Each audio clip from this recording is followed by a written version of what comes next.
नमस्कार दोस्तों, पाथफाइंडर में आप सभी का स्वागत है। मेरा नाम है डॉक्टर महिपाल सिंह राठौड़ और आज हम चर्चा करेंगे न्यू स्टार्ट ट्रीटी के बारे में। तो आज व्लादिमीर पुतिन ने एक बहुत ही जबरदस्त अनाउंसमेंट किया और यह कहा कि रशिया अमेरिका के साथ हुए अपने एक न्यूक्लियर समझौते को समाप्त कर रहा है। यह दोनों देशों के बीच में लास्ट परमाणु संधि थी जो अभी करंटली एक्टिव है और इससे विड्रॉ करने के बाद अब दोनों देशों के बीच में कोई भी न्यूक्लियर ट्रीटी मौजूद नहीं है। क्या इससे न्यूक्लियर वॉर का खतरा बढ़ रहा है? ये स्टार्ट ट्रीटी एग्जैक्टली थी क्या? न्यू स्टार्ट क्या है? स्टार्ट क्या है? इन सभी पॉइंट्स को हम डिटेल में जानेंगे। तो आज व्लादिमीर पुतिन के द्वारा एक अनाउंसमेंट किया गया। ये एक स्पीच थी, उनकी state of the union address था, जिसमें रशिया यूक्रेन युद्ध को 1 साल भी पूरा हुआ है, उस पर भी उन्होंने कई बातों पर डिस्कशन किया। तो उसमें मेन स्पीच के पॉइंट्स क्या थे वो भी मैं आपको आगे बताने वाला हूं।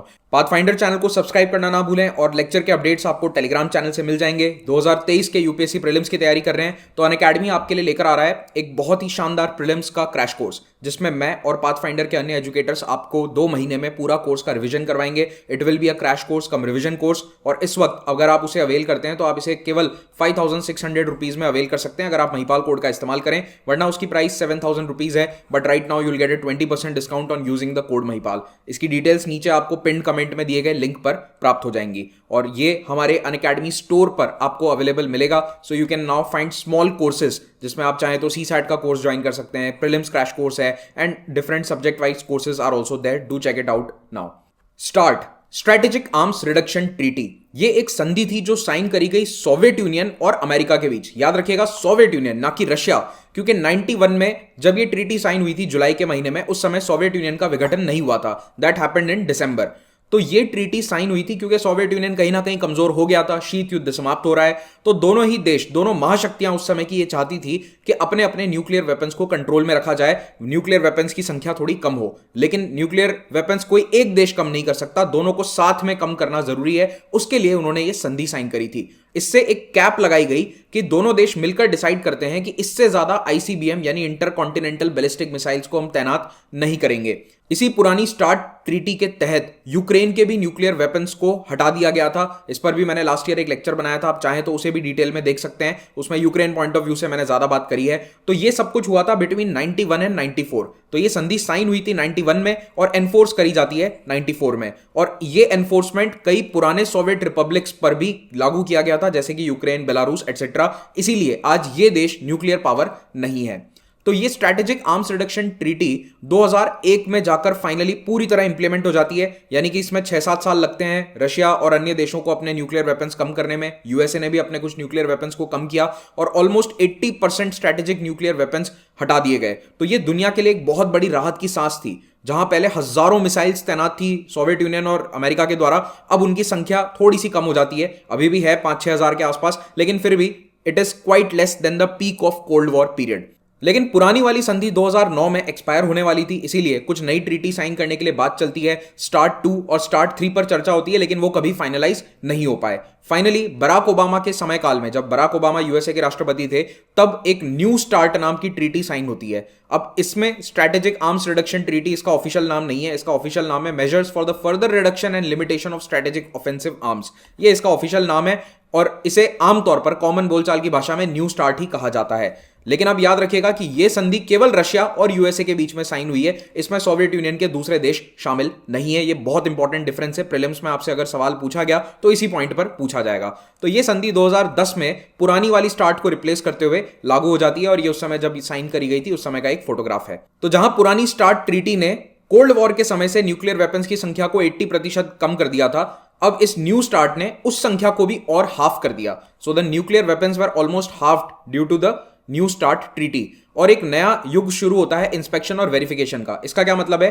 तो अमेरिका और रशिया दोनों देश एक दूसरे के न्यूक्लियर वेपन्स को वेरीफाई करने के लिए अपने लोगों को भेज सकते हैं और कितने हथियार आपके ऑपरेशनल हैं उस पर निगरानी रखी जाएगी। अब याद रखना कि ये जो स्टार्ट ट्रीटी या न्यू स्टार्ट ट्रीटी है, ये लिमिट लगाती है ऑपरेशनल वेपन्स पर। ऑपरेशनल यानी कि जिनको आपने लॉन्च के लिए रेडी रख रखा है, लेकिन इनएक्टिव न्यूक्लियर वॉरहेड्स पर कोई भी रोक टोक नहीं है।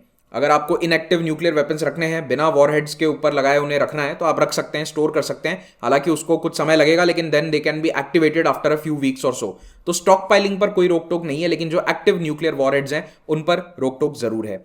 और टैक्टिकल सिस्टम्स पर कोई रोक नहीं है, यानी कि किस तरह से ये वेपन्स डिलीवर होंगे हवाई जहाज के माध्यम से या सबमरीन्स के माध्यम से, इस पर भी कोई रोक टोक नहीं है। तो यूएस चाहे जितने लॉकहीड मार्टिन F-35 लाइटनिंग को यूज कर सकता है, डिप्लॉय कर सकता है। अब जहां तक मॉनिटरिंग और इंस्पेक्शन का सवाल है, तो दोनों देशों को 18 ऑन साइट इंस्पेक्शंस का परमिशन दिया गया है, यानी कि 18 बार साल में रशिया के लोग यूएस में जाकर उनके न्यूक्लियर वेपन्स को देख सकते हैं, कोई भी साइट इंस्पेक्ट कर सकते हैं। और सेम गोज फॉर यूएसए, तो यूएसए की तरफ से भी कभी भी ऑब्जर्वर को भेजकर रशिया की न्यूक्लियर साइट्स पर इंस्पेक्शन करा जा सकता है। और दो तरह के इसके अंदर इंस्पेक्शन हैं, वो इतना ज्यादा हमारे लिए इंपॉर्टेंट नहीं है, लेकिन फिर भी जान लो। तो आईसीबीएम यानी कि intercontinental ballistic missile, SLBM submarine launched ballistic missile जो सबसे खतरनाक होती है। क्यों, कभी और बताऊंगा किसी वीडियो में क्यों एसएलबीएम सबसे ज्यादा खतरनाक है, आईसीबीएम से भी ज्यादा। और न्यूक्लियर बॉम्बर्स यानी कि हवाई जहाज, इन सबको देखा जा सकता है, इनकी जांच करी जा सकती है। और टाइप 2 फैसिलिटीज जो नॉन डिप्लॉयड सिस्टम्स हैं, तो दोनों में 10 और 8 तरह के इंस्पेक्शंस करे जा सकते हैं और 32 घंटे के नोटिस पर आप इंस्पेक्शन कर सकते हो। ऐसा नहीं है कि आप न्यूक्लियर हथियार छुपा दो, कि पता है कि 2 हफ्ते बाद आने वाले हैं, न्यूक्लियर हथियार छुपाना शुरू कर दिया, नहीं। आप 32 आवर्स तक के नोटिस देकर एक दूसरे के देश में जाकर ये इंस्पेक्शंस कर सकते हैं। ये इस ट्रीटी में कहा गया था। न्यू स्टार्ट संधि कितनी सक्सेसफुल रही है आप इन आंकड़ों से देख सकते हैं। तो इस स्लाइड पर आपको नजर आ रहा है यूएसए, रशिया और कुछ यूक्रेन, कजाकिस्तान, बेलारूस जैसे देशों के न्यूक्लियर वॉरहेड्स 2009 में। ये डेटा यूएस स्टेट डिपार्टमेंट की वेबसाइट से लिया है, 2009 का ये डेटा है जो उन्होंने ऑफिशियली सबमिट किया था। तो उस समय अमेरिका के पास लगभग 1200 आईसीबीएम्स हैं, 5900 लगभग 6000 वॉरहेड्स हैं जो आईसीबीएम पर डिप्लॉय किए जा सकते हैं, और अन्य वॉरहेड्स इनके पास लगभग 5000 थे। और यहीं अगर आप रशिया की संख्या देखोगे तो 800, 4000 के आसपास और 3300 के आसपास है। तो ये स्टार्ट के बाद में है। So this is at the end of start treaty, 2009 के ये आंकड़े हैं। तो इमेजिन करो कोल्ड वॉर में कितना था। कोल्ड वॉर में ये दोनों देश 20-25 हजार तक न्यूक्लियर वॉरहेड्स रखते थे। कभी इन्होंने एग्जैक्ट संख्या उस समय बताई नहीं थी, लेकिन अंदाजा है कि 20-25 हजार के आसपास ये रखा करते थे। At the end of start ये आंकड़ा आ चुका था, और अब न्यू स्टार्ट के आने के बाद ये 2022 का डेटा है, स्टेट डिपार्टमेंट यूएस के द्वारा दिया गया। तो 1 सितंबर को इतने वॉरहेड्स इनके पास हैं। तो आप देख सकते हैं यहां पर इनमें 1200 से ये 600 आ गया है, 1400 वॉरहेड्स आ चुके हैं यहां पर फ्रॉम 5900। तो आंकड़ों में काफी कमी आई है। हर तरफ रशिया और यूएसए दोनों के न्यूक्लियर हथियार बहुत कम हो चुके हैं। They have very few active warheads and active nuclear missiles as of today.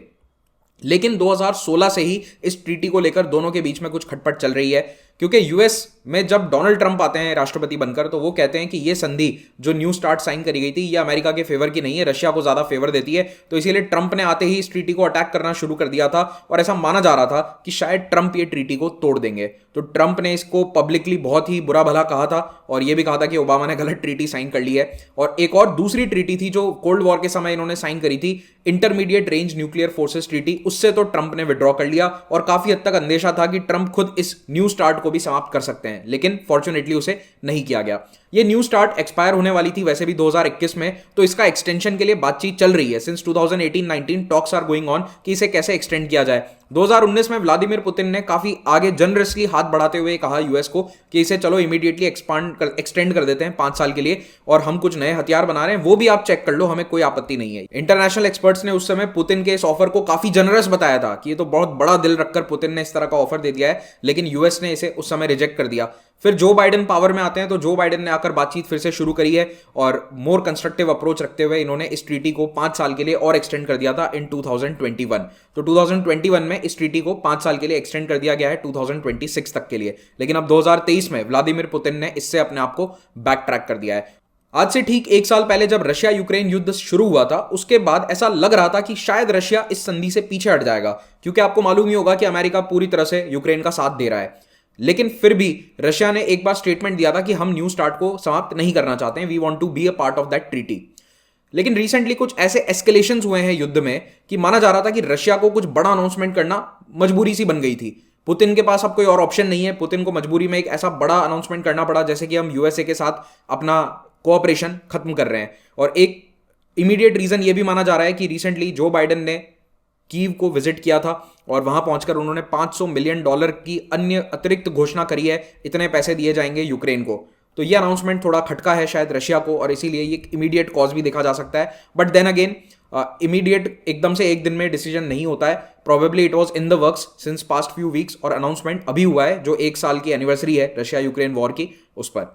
तो रशियन प्रेसिडेंट व्लादिमीर पुतिन ने ये अनाउंसमेंट अपने state of the union address में किया है, और इंटरेस्टिंगली इन्होंने कहा है कि हम अभी ट्रीटी को समाप्त नहीं कर रहे हैं, we are temporarily stopping it. हम अमेरिका के ऑब्जर्वर्स को अपने देश में नहीं आने देंगे और अपना पार्टिसिपेशन स्टार्ट में फिलहाल के लिए रोक रहे हैं। कोई यूएस इंस्पेक्टर्स अब हमारी न्यूक्लियर साइट पर नहीं आ सकता। और अगर यूएसए कोई भी न्यूक्लियर वेपन्स टेस्ट करता है तो हम भी टेस्ट करेंगे, क्योंकि न्यू स्टार्ट के टर्म्स में यह भी लिखा हुआ है कि कोई न्यूक्लियर टेस्ट नया नहीं किया जाएगा। इस न्यू स्टार्ट ट्रीटी के समाप्त होने का दुनिया पर क्या इंपैक्ट होगा? क्या न्यूक्लियर वॉर का खतरा दुनिया में बढ़ गया है? तो न्यूक्लियर वॉर का खतरा डायरेक्टली नहीं बढ़ता है, लेकिन इस संधि के कारण अमेरिका और रशिया, जो दो दुनिया के सबसे बड़े न्यूक्लियर हथियारों के स्टॉक पाइलर हैं, वो काफी कंट्रोल में थे। They were under a big amount of check. अगर आप दुनिया के सारे न्यूक्लियर हथियारों को देखेंगे तो वैसे न्यूक्लियर पावर कंट्री बहुत सारे हैं, लेकिन ज्यादातर हथियार आज भी रशिया और यूएसए के पास हैं। तो लगभग 6000 और 5500 के आसपास इनके वॉरहेड्स बताए जाते हैं। देखो एग्जैक्टली कितने वॉरहेड्स हैं ये बहुत ज्यादा पब्लिकली डेटा शेयर नहीं किया जाता, बट अप्रोक्सीमेटली यही नंबर्स हैं। फेडरेशन ऑफ अमेरिकन साइंटिस्ट के द्वारा ये लेटेस्ट डेटा है 2022 का। इसको आप कंपेयर करो इंडिया पाकिस्तान से, तो हमारे पास तो 160 150 के आसपास वॉरहेड्स हैं। तो इनके वॉरहेड्स की संख्या बहुत ज्यादा है। तो दुनिया के ज्यादातर जो न्यूक्लियर हथियार हैं वो इन्हीं दोनों देशों के पास हैं। These are the countries holding the maximum amount of nuclear weapons. तो अगर इनके न्यूक्लियर हथियारों की संख्या कंट्रोल में थी, ये दोनों आपस में एक दूसरे पर चेक्स एंड बैलेंसेस बनाए रखे थे, तो दुनिया में न्यूक्लियर वॉर होने की संभावना कम रहती है। अगर ये ट्रीटी समाप्त हो जाती है और अगर कोई नई ट्रीटी साइन नहीं होती है तो डेफिनेटली न्यूक्लियर वॉर का खतरा थोड़ा सा बढ़ जाता है। नेटो का इस पर क्या रिएक्शन है? तो नेटो के जनरल सेक्रेटरी जेंस स्टोल्टनबर्ग ने ये कहा कि रशिया को रिकंसिडर करना चाहिए न्यू स्टार्ट ट्रीटी से पीछे हटने के अपने इस फैसले के बारे में, और हम जल्दी मीटिंग करके ये डिसाइड करेंगे कि क्या यूक्रेन को रीआर्म करना होगा। ये काफी इंपॉर्टेंट स्टेटमेंट है, क्योंकि यूक्रेन के पास कोई न्यूक्लियर हथियार नहीं है और अभी तक इस युद्ध में कोई न्यूक्लियर हथियार यूज हुआ भी नहीं है। लेकिन अगर यूक्रेन की सिक्योरिटी को खतरा है तो ऐसा माना जा रहा है कि शायद नेटो यहां पर न्यूक्लियर हथियार डिप्लॉय कर सकता है। Technically they are not allowed to do it, लेकिन अगर सिचुएशन बहुत ही ग्रेव हो जाती है, सिचुएशन बहुत ही ऐसी हो जाती है कि रशिया यहां पर न्यूक्लियर हथियारों का इस्तेमाल करता है, तो शायद नेटो की तरफ से भी हथियारों का इस्तेमाल होगा। लेकिन उम्मीद करते हैं कि इस तरह की सिचुएशन आगे ना आए। अगर आप पुतिन की स्पीच से अन्य कुछ इंपॉर्टेंट टेकअवेज देखना चाहें तो उन्होंने एक इकोनॉमिक कॉरिडोर और आईएनएसटीसी के ऊपर काफ़ी बात करी। तो इसमें इंडिया का भी रोल है, क्योंकि आईएनएसटीसी जो है उसको चाबहार जोड़ना चाहता है, भारत चाबहार को उसमें। इस पर मैंने लास्ट ईयर एक वीडियो भी बनाया था, चाहे तो डिटेल में आईएनएसटीसी के बारे में इसमें आप जानकारी ले सकते हैं। और इकोनॉमिक फ्रंट पर पुतिन ने यही कहा है कि हम ईस्ट की तरफ ज़्यादा फोकस कर रहे हैं, वेस्ट की तरफ नहीं। हमारा ज़्यादा फोकस ईस्ट पर है और डॉलर को बाईपास कर देंगे।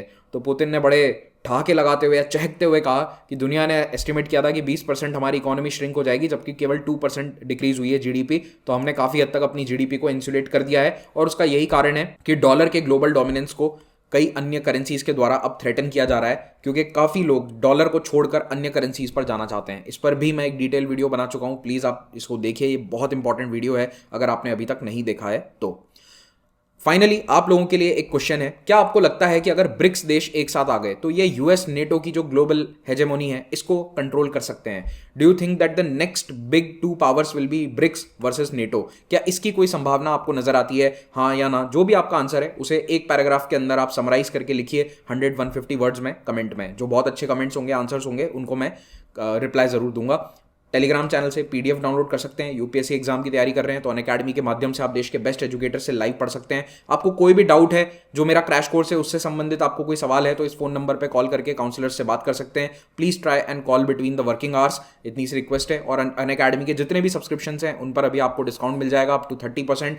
तो हमारा जो कॉम्बो सब्सक्रिप्शन है, जो पूरे साल का सब्सक्रिप्शन आपको अवेलेबल होगा, इसमें आपको 50,000 रुपीज में जीएस और ऑप्शनल दोनों की तैयारी के लिए क्लासेस एंड नोट्स सब कुछ अवेलेबल हो जाएगा।